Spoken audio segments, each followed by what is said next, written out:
So earlier, I was playing Payday 3 the way that I usually do. Then I had a thought.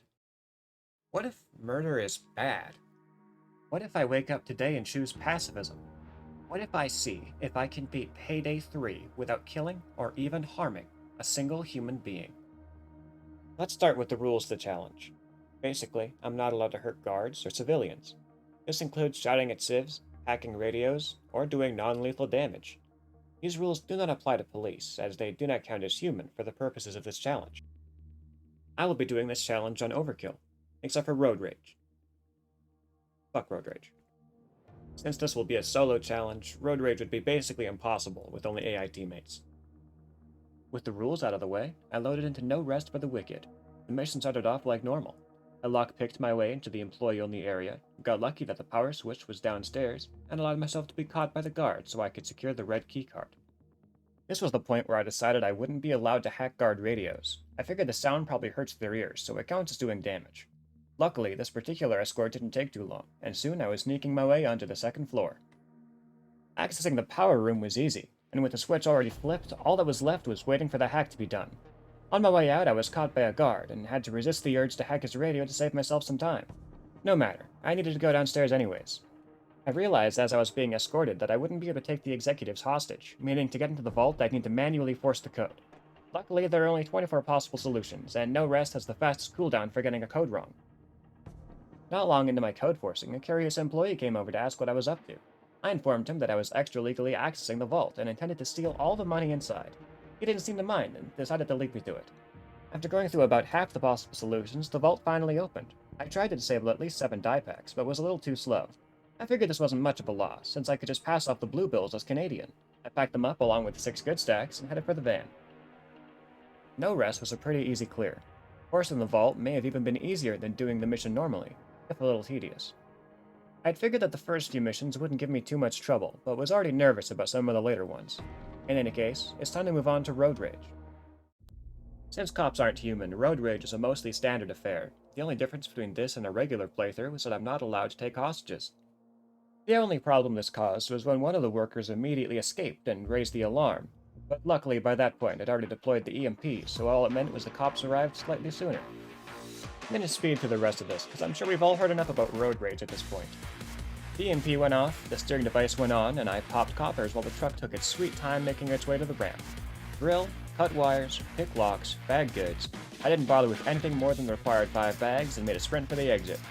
Road Rage was another easy mission, but at least this time I got to fry some bacon while I passed the time. Dirty Ice is up next. Another easy clear, since it's a mission you can do totally unmasked. From this point on, I would be trying to get all bags for the rest of the run, but this wasn't a hard and fast rule, just something I tried to do to make things more interesting. I did have the wrong loadout equipped the entire time, but I resisted the urge to ever use Radio Hack. If you don't believe me, just ask God. He'll tell you. I won't go too far into detail on this mission either. I used one of the VIP bags to bag-trick the camera operator, got caught by more guards than I cared to admit as I snuck around. Then I went through the slow and arduous process of clearing out the entire front end and running all 13 bags all the way around the outside of the building. Since all my friends left me after I reached level 122 on Payday 3, I won't be able to steal the egg, nor was I able to get into the workshop. In any case, I finished up Dirty Ice, making this the 3rd mission in a row that I had completed on the first go. Rock the Cradle is next. This mission is well known for being an easy stealth clear, so obviously it was the first mission that I finally failed an attempt on. To be clear, all of my failed runs were a result of my decision to play this mission as intended and get the VIP pass, rather than just speedrun the way that I usually would. I'm going to quick fire the failed attempts here to avoid repetition. First off, I got a little overzealous in a secure area, and ended the run before it really began. Then I forgot to keep my grifter up and got tattled on by a civ. Then I made a pretty stupid mistake while trying to use the keycard to open the VIP door. At some point during these runs, I also remembered to change my loadouts, although it didn't really make much of a difference. Anyways, on to my first real attempt. I speedran my way through the kitchen and storage areas, used sprint check to lure the guards away to get the VIP door open, then unlocked the stairway door to make my way upstairs. Twice I should have been caught but was safe by my plot armor. Then I headed back downstairs towards the newly highlighted director. I almost managed to get behind her through the party room, but after some of the worst timing we've seen in this game, I ended up being forced to circle around. Had another close call while waiting to hack the director's phone, I'll chalk that one up to plot armor too, and got caught just feet away from the upstairs door and had to walk all the way back outside again. I took this time to drop off some of the paintings with the bots, since whatever they're holding counts as secured at the end of a mission. Then I made my way back to the director's office to pick up the blank VIP passes. I got lucky in finding the authenticator device nearby, and finally managed to get down to the VIP area. Downstairs was an easy ride. I'd never actually tried calling the accountant before, and expected to have to mask on to use that path. I tried it anyways to see what happens, and no, he just opens the door for you, and with Grifter I can just take the very thing he was worried about having been stolen out from in front of him. I then spent the next few minutes securing all the remaining bags from around the map. In the end, as I escaped with all 21 bags, I was left feeling I should have just speedran the mission so I could more quickly move on to the first real towns of the run, under the Surphaze. I was expecting Surphaze to be a bitch. Even with the dumpster secure point, I figured there was a chance I'd need to make a desperate sprint for the exit. In any case, I pressed on. My first priority was bag-checking the camera operator, which means getting one of the sets of circles done before the cameras go down. In addition to this, I'd also need to avoid making any mistakes during at least the first set, since I likely wouldn't be able to do both in time to escape the assault. The mission was going surprisingly well. I managed to finish the upper floor circles, bag-checked the camera operator, and secured the True Ledette painting without any problems. I cleared the rest of E4 and E7, then dropped down to E5, where I knew the first blood-soaked painting was. I stole everything, including the fake one, and dropped them all into the dumpster. Well, I tried, anyways. I managed to miss one of the bags, and to drop down into the street to get it back. I'm sure this won't happen again. I took a second to clear out E6, meaning I'd stolen everything of value from the second floor. Feeling a little bit cocky, I went down to the first floor, where I managed to get myself caught before I even finished the first circle. I hid from the guards until the first responders arrived, when all the guards on the map will automatically surrender. I couldn't make use of them, of course, since I can't take hostages, but if they want to kneel with their hands behind their heads, that's their God-given right as Americans. I finished circles and grabbed the E1 painting, tossing it into the helicopter just as it arrived. I threw the last painting into the chopper and was told to secure the second Vicario painting. I looked around and realized I'd missed another bag while trying to throw it into the dumpster. That one bag being the Vicario painting I needed to finish the level. I did my best to get it back from the random corner of the map the cops had brought it to, but my one armor just wasn't enough to carry me through. I lost the run on my way back upstairs. I'm sure you won't be surprised that I took a break after that. My second attempt was over before I even entered the building, and I wish my third had been too. Instead, I set off the alarm before even finishing the first set of circles, secured 2 of the paintings I needed, then held up in a storage room downstairs. I tried to get circles done between rounds, but after nearly 15 minutes, spent mostly hiding behind a shelf, the run was over. When a similar thing threatened to happen during run 4, I just decided to end the run early instead. The 5th run ended similarly, but I made it far enough during my 6th that I actually tried to rush to finish it. It went well. By this point, I'd had enough of this mission, and was willing to commit to any attempt. This worked in my favor, since the 7th run I actually managed to finish all the circles upstairs before the alarm went off. I ignored everything unnecessary and called Bile as soon as possible. I only had 2 required paintings left, and they were both on the roof, but the moment the assault started, a fucking dozer spawned in right next to the helicopter. Deciding I'd just give it a rest if it didn't work out, I opted to full send it and hope for the best. Surprisingly, it worked out. I only managed to secure the 4 required paintings, but I was just glad to finally be done with Under the Surphaze. Alright, where's my shark footage? Where's my boxes footage? So I made a pretty big blunder here. I fucked up my OBS settings and ended up recording a black fucking screen for the entirety of both of these missions. Got anything to say about that past me? Damn it, dude. That's enough out of you past me. Know that I fully blame you for this. There had better have been nothing funny during either of those missions, or I'm gonna be pissed off. Anyways, on to re-recording an entire hour's worth of gameplay. Note that from here on out I'll be using a few mods. I'll include my mod list on screen here. No, the one that's blurred out is not the Virgin Killer outfit for Joy.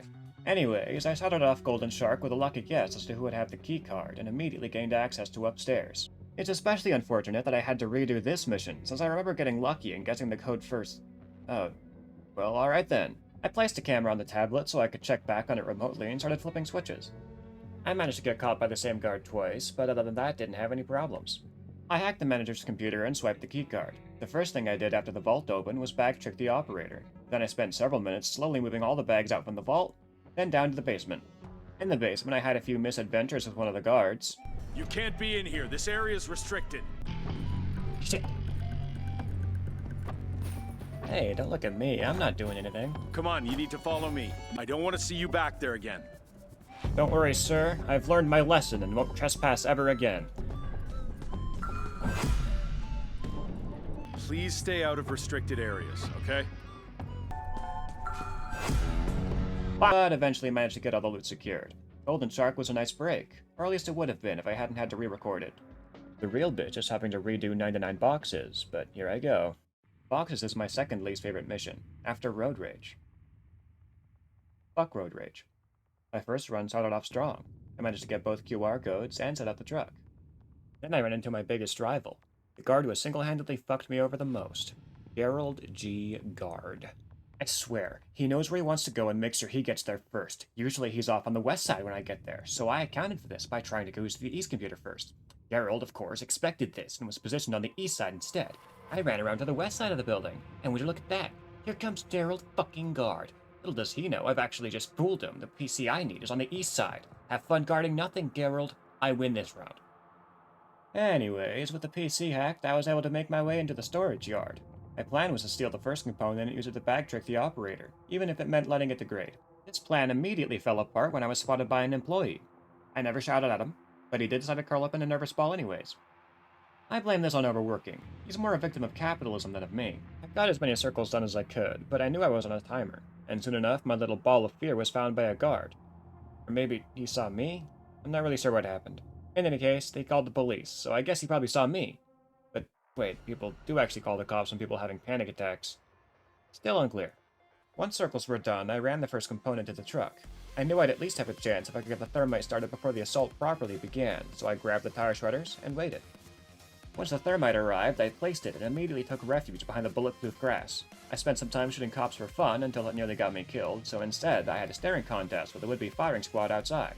Eventually the wave ended and I was able to start the second set of circles. I almost managed to get myself killed on the way back to the box, but in a rare bot W, Chain saved me moments before I left him to bleed to death. I resumed my staring contest with the cops until the next wave ended, got a medic bag but no armor from the bots, and finally finished the second set of circles. Here's where I made a pretty big mistake. I removed the components from its casing, then decided to try to play it safe and wait for the next wave to be over. The problem with this is grabbing the second component triggers the final assault. Desperate, but without much hope, I tried to make a run for the truck. I immediately lost all my HP, but did manage to drop off the second component. I almost got taken out by a cloaker, had a heart attack while waiting for this door to open, and ran to set up the spikes. Every moment I was in the open, I was expecting to suddenly go down. But against all odds, I made it. I actually fucking made it. I'll let past me explain to you how I felt in that moment. Holy shit! I did not think I was gonna make that. Apt as always, me. With boxes out of the way, surprisingly on the first attempt, it's time to move on to the final hurdle. Touch the Sky. Touch the Sky is a difficult mission. There are 9 guards in a very small map, plus the lead guard will start patrolling the bedroom and office once you gain access to them. Here's hoping my experience on the map will get me through. I crept through the vents and enter the penthouse, opting to get started on circles as soon as possible. Throughout this, I paid attention to the box stairs, knowing the lead guard would be coming up there eventually. He's got the QR code I need to get the red keycard. 3 circles in and here he is. I tried to use a door stall to stop him from leaving, but it was fruitless. I moved on to the second place you can get the QR code, top stairs, but he had someone watching his back. That means I'll have to follow him onto the balcony. This area is full of guards and cameras and doesn't have much cover, but I have a pretty good track record of getting a QR code here. Luckily no one caught me, and I was able to make my way upstairs and into the office. Since I can't force Marcus to open the vault, I'll either have to drill my way inside or force the vault code. I opted for the latter. I almost got caught due to a risky slide dash, but used a knife throw to distract the guard for long enough that I was able to get to the bedroom and start forcing the vault code. I was immediately visited by the lead guard, who didn't seem to understand what the vault was. Soon he left and I got back to it. It's rare for the lead guard to come back to this room more than once in a short period of time, so of course I was interrupted again about halfway through my code forcing. Once he fucked off, I finally got the code and made my way inside. Feeling confident that the lead guard wouldn't be coming back again, I left, running into the lead guard on my way out. Now on a timer, I sprinted to the office, all plans of getting all loot out the window. I started the hack and hid from the guards until they got tired of fighting and decided to kneel on the ground to regain stamina. In the meantime, I finished up the hack and signaled Bile. The final moments of the run were tense. I held up next to the evac point and prayed to get here in time. I popped some heads while I waited, secured the SSD, and beat Payday 3 without harming a single human being. Hey everyone, now that the challenge is over, I'm going to talk a little bit about the channel. This is my first video. It was a bit of an experiment to see if I enjoyed making them. I did, so I'll probably make more in the future. My next challenge run will be the video you probably thought you were clicking on. Proper no-kill challenge that includes cops this time. There may be another silly video up before then, but we'll see. Thank you so much for watching, subscribe on your way out, and I'll meet you back here next time for another Payday 3 challenge.